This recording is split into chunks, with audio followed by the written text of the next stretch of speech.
Du 16 au 24 mars, le CIMEV, le Syndicat national des maisons de vente volontaires, organise les Journées Marteau.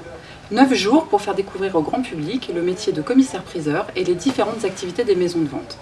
L'occasion pour nous de parler de ce métier souvent fantasmé en compagnie de Jérôme Duvillard, commissaire-priseur à Mâcon. Maître Duvillard, bonjour. Bonjour. Alors, pour commencer, depuis quand est-ce que vous exercez cette activité de commissaire-priseur? Alors personnellement, ça fait 4 ans que je suis installé à Mâcon. Mais je suis diplômé depuis 1997. Et qu'est-ce qui vous a amené vers ce métier? Je sais pas, la passion, je suis tombé dedans quand j'étais petit, on va dire ça. Je pense que c'est l'intérêt des objets et de toute l'histoire qui est autour des objets. Je crois que vous avez la double casquette, commissaire-priseur judiciaire et commissaire-priseur volontaire. Comment s'articulent ces deux aspects? Alors volontaire, c'est très simple, c'est des particuliers qui ont des objets qui viennent vers vous et qui vous demandent de les vendre, de les estimer, de les vendre pour leur compte.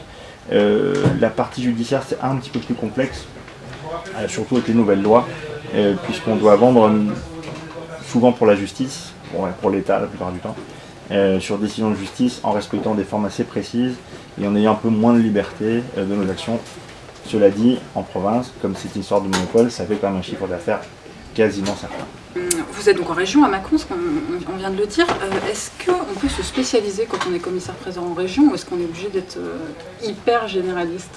Pour survivre à long terme, à mon avis, il faut être capable de tout faire. Il faut pouvoir tout faire, donc être généraliste, ce qui n'empêche pas d'avoir une spécialité supplémentaire.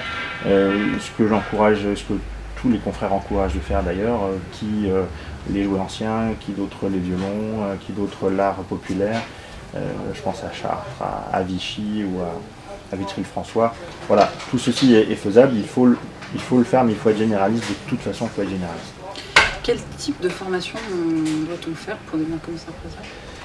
Alors il faut suivre un cursus d'histoire de l'art et un cursus de droit, ce qui équivaut aujourd'hui à peu près au master de chaque côté, pour présenter l'examen d'entrée, 2 années de stage au moins, si tout se passe bien, et un examen de sortie, une CAPA, comme un peu les avocats, comme les professions juridiques, une CAPA à l'issue des 2 ans qui nous donne un diplôme qui permet déjà de tenir le marteau en tant que salarié, soit judiciaire, soit volontaire. Et est-ce que ces études vous préparent vraiment au métier ou finalement c'est qu'une petite Alors partie? c'est un petit peu comme tous les métiers de praticiens, ça prépare un peu, mais le vrai apprentissage se fait au contact des objets, des dossiers.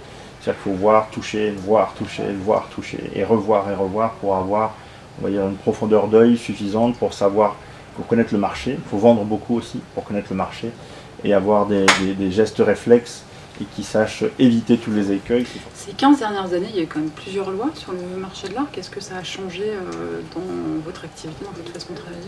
Alors à la fois tout et rien. Rien parce que ces lois étaient censées rompre le monopole ou fracturer ce fameux monopole. Grosso modo, c'était des lois qui permettaient aux grosses sociétés de vente anglo-saxonnes de venir travailler en France, qui leur étaient jusqu'ici interdits. Mais ça n'a pas vraiment changé puisque, notamment en région, l'image du commissaire-priseur n'a pas bougé, donc tout le monde continue à avoir la même relation avec lui. Et du fait qu'il est pratiquement impossible, sauf dans les grosses villes de province et encore, de survivre ou de vivre décemment en étant que volontaire, du coup ça reste le commissaire-priseur qui est officier ministériel d'un côté et à la fois dirigeant d'une société de vente volontaire de l'autre, à peu près comme avant. Voilà. Ce qui change un peu dans les façons de travailler, c'est les nouvelles lois, les dernières lois de 2011, qui permettent de vendre de gré à gré, donc qui apportent une dimension encore plus commerciale à la profession et qui bouge un peu sur les bords, aux entournures, certaines pratiques qui perdent un petit peu les consommateurs ou les clients habituels. Mais je pense que c'est une histoire de quelques mois ou quelques années avant que les bonnes pratiques. Pour vous, c'est une bonne orientation pour le marché ou... Alors, c'est-à-dire qu'auparavant, on avait déjà des systèmes qui permettaient de vendre, pas forcément de gré à gré, mais qui permettaient de vendre après la vente. Je trouve que c'est un bon respect déjà de la chance de l'objet et de la chance du vendeur d'attendre la vente pour pouvoir proposer, si on ne l'a pas vendu, l'objet en gré à gré, mais en after sale, comme on dit, en vente après coup.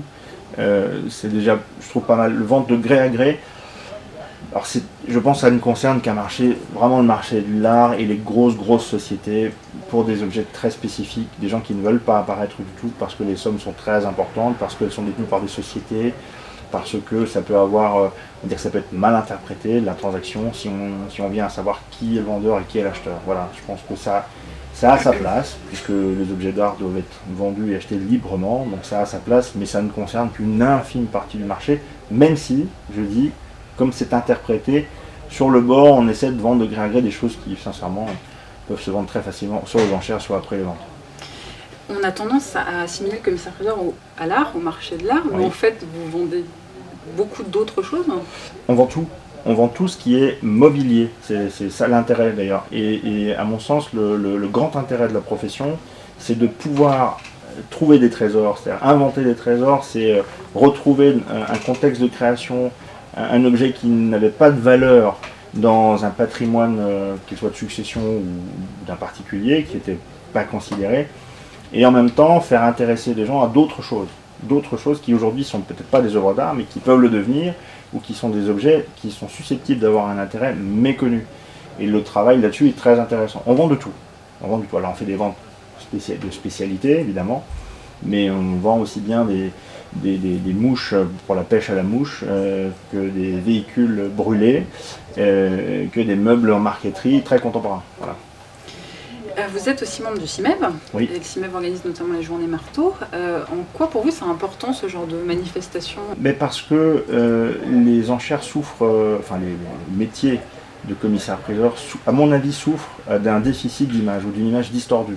Justement, on considère que les commissaires-priseurs soit ne vendent que des objets d'art extraordinairement chers, donc du coup ça crée une distance avec le particulier, les gens normaux, entre guillemets, ça crée une distance qui n'a pas lieu d'être, ou l'inverse, on considère que le commissaire-priseur judiciaire ne vend que des choses arrachées aux familles et que nous ne vivons que sur alors que c'est pas du tout ça.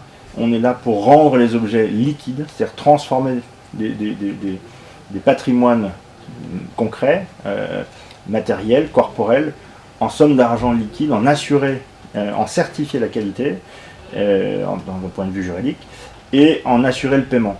Donc on est des acteurs essentiels du rouage économique d'un point de vue global. Et après ça, notre travail est de transmettre toutes les valeurs, quelles qu'elles soient, usuelles, culturelles, symboliques, peu importe, historiques, des objets, quand on les vend, pour qu'au moins ça se transmette d'un propriétaire au suivant. Voilà. C'est là la mission intéressante. Et du coup, on n'est pas que des vendeurs d'objets au rabais ou que des vendeurs d'objets extraordinaires, on vend tout avec différents niveaux et les journées marteaux permettent de sensibiliser à tout cela. Voilà.